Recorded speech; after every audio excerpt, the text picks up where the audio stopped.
नमस्कार बंधुरा आज के आमी दारुण स्वादेर एक निरामिष पनीरेर रेसिपि आपनादेर संगे शेयर करब। तार जन्य एखाने 200 ग्राम पनीर निয়েছি। पनीरगुलोके এইভাবে আমি একটু বড় বড় করে কেটে নিয়েছি।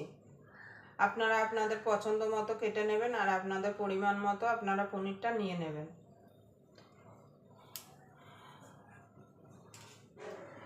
পনিরটা আমি সাইডে রেখে দেব। এখানে লাগছে ক্যাপসিকাম, আমি একটা মিডিয়াম সাইজের ক্যাপসিকাম এইভাবে কেটে নিয়েছি। একটা টমেটো এইভাবে কেটে নিয়েছি, এটা সাইডে রেখে দেবো। একটা মশলা রেডি করব, তার জন্য এখানে নিয়ে নিয়েছি 5-6টা কাজু, 1 চামচ চালমগজ আর 1 চামচ পোস্ত। এগুলো আমি মিক্সিতে পেস্ট করে নেব। তার জন্য একটা মিক্সির জার নিয়ে নেব।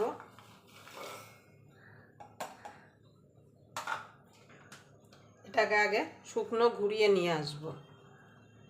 আপনারা सब समय শুকনো ঘুরিয়ে নিয়ে তারপর জল দিয়ে পেস্ট করবেন, দেখবেন স্মুথ একটা পেস্ট রেডি হবে।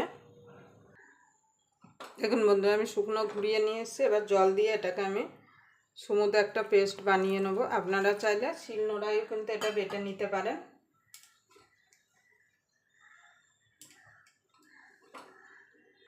দেখুন বন্ধুরা, স্মুথ পেস্ট করে নিয়ে এসেছি। এটা আমি ঢেলে নেব একটা বাটিতে। দেখুন বন্ধুরা, আমি কাজু, চালমগজ আর পোস্তর পেস্টটা ঢেলে নিয়েছি। ওই মিক্সিতেই আমি আদা আর কাঁচা লঙ্কাটা পেস্ট করে নেব। তার জন্য এখানে নিয়ে নিয়েছি 1 ইঞ্চি আদা আর 5-6টা কাঁচা লঙ্কা। ঝালটা আপনাদের স্বাদ মতো দিয়ে দেবেন। দেখুন বন্ধুরা, আদা কাঁচা লঙ্কাটাও আমি বেটে নিয়েছি। এবার আমি রান্নার দিকে চলে যাব। দেখুন বন্ধুরা, তেলটা গরম হয়ে গেছে। আমি গ্যাস ধরিয়ে কড়াইটা বসিয়ে দিয়েছি। এবার কড়াইটা গরম হয়ে গেছে, তেল দিয়ে দিয়েছি। এই রান্নাটা কিন্তু সাদা তেলেই করতে হবে। তেলটা ভালো করে গরম করে নিতে হবে। এবার দিয়ে দেবো একটুখানি নুন,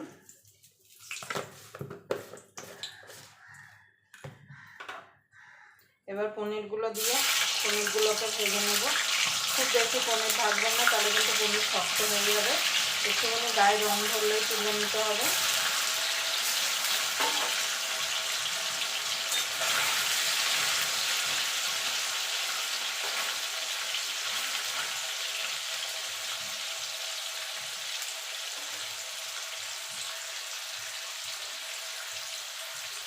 আপনাদের যদি এই পনিরের রেসিপিটা দেখার পর যদি ভালো লেগে থাকে তাহলে অবশ্যই একটা লাইক করে দেবেন। আর আমার চ্যানেলে নতুন বন্ধু হয়ে থাকলে অবশ্যই চ্যানেলটা সাবস্ক্রাইব করে আমার পাশে থাকবেন আর পাশের বেল আইকনটা অবশ্যই বাজিয়ে দেবেন, আমি যখন কোনো নিত্য নতুন রেসিপি আপলোড করব সবার আগে পাওয়ার জন্য।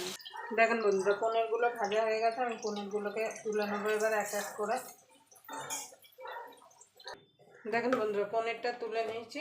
এবার এই তেলেই আমি বাকি রান্নাটা করব। তার জন্য দিয়ে দেবো 1 চামচ ঘি।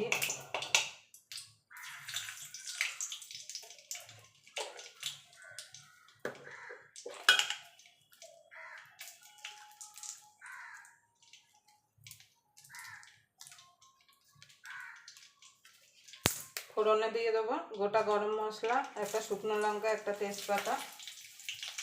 এবার ফোড়নটাকে একটুখানি ভাজা ভাজা হতে দেবো, যাতে ফোড়ন থেকে সুন্দর একটা গন্ধ বেরিয়ে আসে। এখানে কাঁচা লঙ্কা আর আদাটা বেটে রেখেছিলাম, সেটা দিয়ে দেবো। দিয়ে একটুখানি নাড়াচাড়া করে নেবো যতক্ষণ আদার কাঁচা গন্ধটা চলে না যাচ্ছে।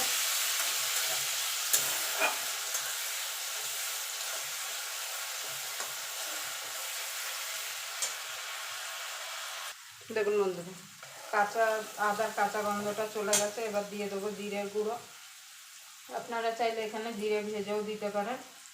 আমি এখানে ধনের গুঁড়ো দেবো না, আপনারা চাইলে দিতে পারেন।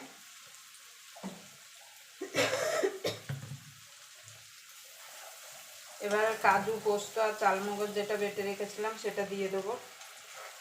এবার বাটিটা ধুয়ে জল দিয়ে দেবো।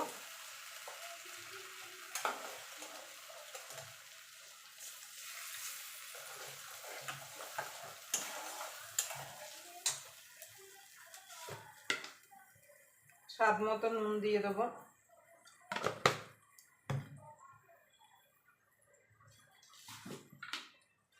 একটু চিনি দিয়ে দেবো। এবার এটাকে যতক্ষণ তেল না ছেড়ে আসছে ততক্ষণ কষিয়ে নেব।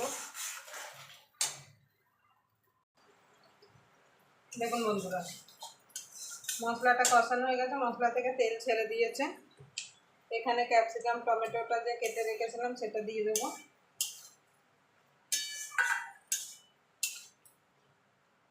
পনিরটাও দিয়ে দেবো।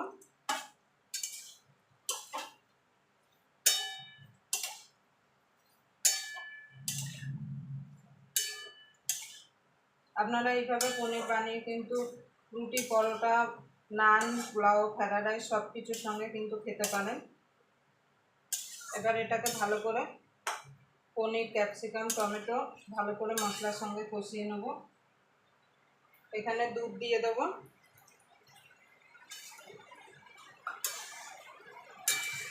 এবার এটাকে আমি ঢাকা দিয়ে ফুটতে দেবো। নুন মিষ্টিটা আপনারা অবশ্যই একটু চেক করে নেবেন।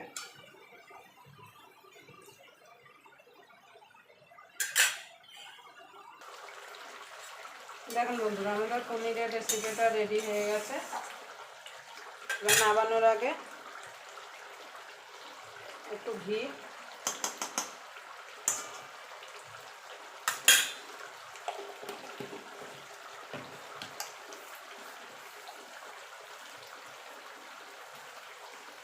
কসুরি মেথি,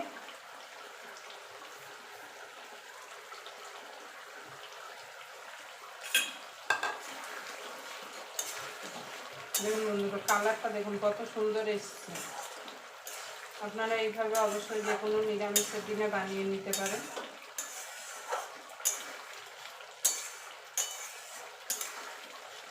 এবার আমি নামিয়ে দেবো।